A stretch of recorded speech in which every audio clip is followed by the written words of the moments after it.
بسم اللہ الرحمن الرحیم۔ السلام علیکم ورحمۃ اللہ وبرکاتہ۔ خدا تعالیٰ نے انسانوں کو آزاد پیدا کیا، لیکن یہ انسانوں کے بنائے ہوئے ظلم و ستم پر مبنی نظام ہے جو مجبور اور بے کس انسانوں کو غلامانہ زندگی بسر کرنے پر مجبور کر دیتے ہیں۔ ایشیا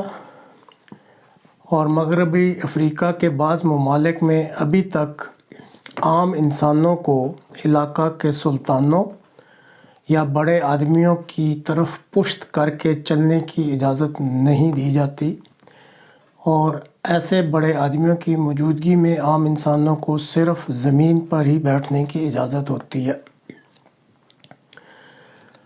مغربی یورپ اور دیگر مغربی ممالک میں مشرقی یورپ کے غریب ممالک سے آئے ہوئے ضرورت مندوں کو انتہائی کم اجرت پر ملازمت دی جاتی ہے اور کسی قسم کی مزید سہولت نہ دینے کا رواج ہے۔ ایک کمرہ جس میں ان ممالک کے جو دولت مند ممالک ہیں ان کے ایک فرد کو رہنے کی اجازت ہے، لیکن غریب مشرقی یورپ کے ممالک سے آئے ہوئے ضرورت مندوں کو اسی ایک کمرہ میں 10 کی تعداد میں جانوروں کی طرح بھر دیا جاتا ہے۔ مشرق وسطیٰ میں ایشیا اور دوسرے غریب ممالک سے آئے ہوئے افراد کو انسان ہی نہیں سمجھا جاتا، خاص کر گھر میں کام کرنے والی خواتین سے تو انتہائی درجے کا ظلم روا رکھا جاتا ہے۔ اسی طرح دولت مند ممالک میں سیاسی پناہ لینے والوں کے ساتھ جو ظلم و ستم روا رکھا جاتا ہے، اسے سن کر رونگٹے کھڑے ہو جاتے ہیں۔ اقوام متحدہ کی ایک بین الاقوامی آرگنائزیشن ہے جسے ILO یعنی انٹرنیشنل لیبر آرگنائزیشن کہتے ہیں۔ اس کے ڈائریکٹر جنرل کے بیان کے مطابق گزشتہ 5 برسوں میں تقریباً 10 ملین انسان غلامی کی زنجیروں میں جکڑے گئے ہیں، مطلب 10 ملین مزید پچھلے 5 سالوں میں۔ دنیا کی آبادی میں اس وقت ان کے مطابق اگر 150 انسان ہیں تو اس میں سے 150 میں سے ایک انسان غلامانہ زندگی بسر کر رہا ہے، اور اسی ILO کے ڈائریکٹر کے مطابق یہ انتہائی فکر مندی کی بات ہے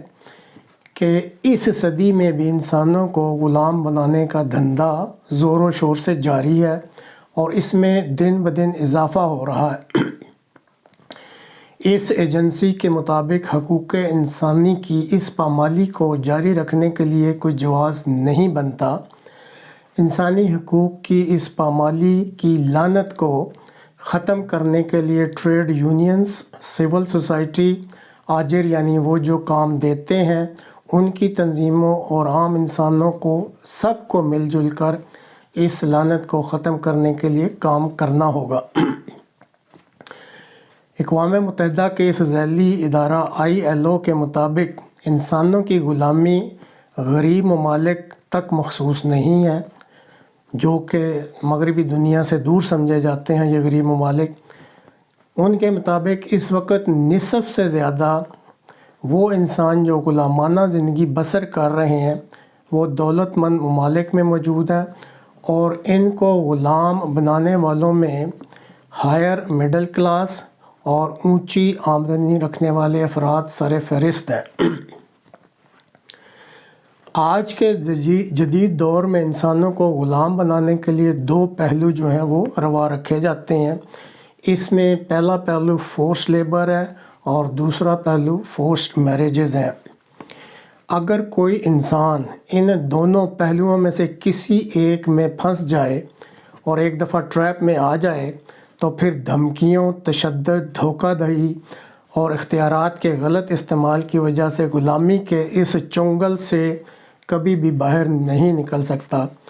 جبری مشقت کی جو یہ فورس لیبر کی غلامانہ زندگی ہے وہ کئی سالوں پر محیط ہوتی ہے،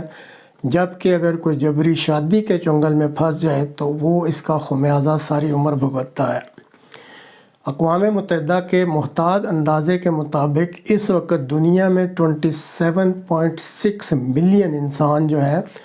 وہ جبری مشقت کے ذریعے غلامانہ زندگی بسر کر رہے ہیں، اور اس میں 3.3 ملین بچے ہیں، اور پھر ان بچوں کی جو نصف تعداد ہے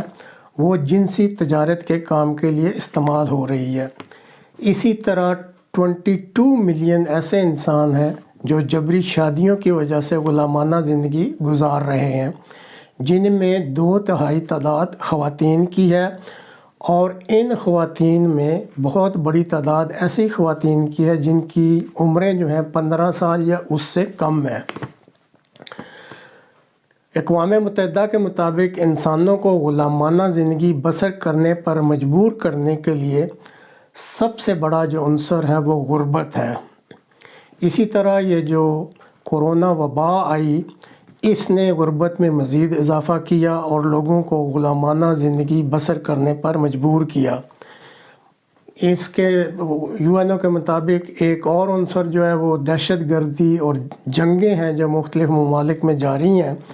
اور پھر بعض ممالک میں خاص کر جنگوں کے لیے کم عمر بچوں کو سپاہی بنانے کا جو رجحان ہے وہ پنپ رہا ہے، اور اس وجہ سے یہ بچے غلامانہ زندگی بسر کرنے پر مجبور ہیں۔ اور پھر بعض ملکوں میں موسمیاتی جو تبدیلی ہوتی ہے اس کی وجہ سے بڑی تعداد ہجرت کر جاتی ہے، تو جن ممالک میں ہجرت وہ کرتے ہیں وہاں پہ ان کو پھر مجبور کیا جاتا ہے کہ وہ غلامانہ شرائط کے تحت اپنی زندگی بسر کریں۔ اب اقوام متحدہ کے اس ادارے ILO نے دنیا بھر کے ممالک سے درخواست کی ہے کہ اس دور جدید میں انسانوں کی اتنی بڑی تعداد جس میں ہر سال بے پناہ اضافہ ہو رہا ہے، غلامانہ زندگی گزارنے پر مجبور کرنے کے لیے دولت مند اور طاقتور ممالک نے جو رویے اپنائے ہوئے ہیں ان میں بنیادی تبدیلی کی ضرورت ہے۔ وہ کہتے ہیں کہ اس بارے میں باتیں تو بہت کی جاتی ہیں اور وعدے وعید بھی کیے جاتے ہیں، لیکن باتوں اور یہ جو وعدے وعید کیے جاتے ہیں ان سے اب آگے بڑھ کر عمل کرنے کی بھی ضرورت ہے، تاکہ یہ جو ہم تبدیلی کے نعرے لگاتے ہیں کہ جی سلیوری جو ہے یا غلامانہ زندگی ہے اس کو ختم کیا جائے، تو اس دعووں میں عمل بھی کرنا پڑے گا تاکہ تبدیلی کی کوئی واضح صورت نظر بھی آئے۔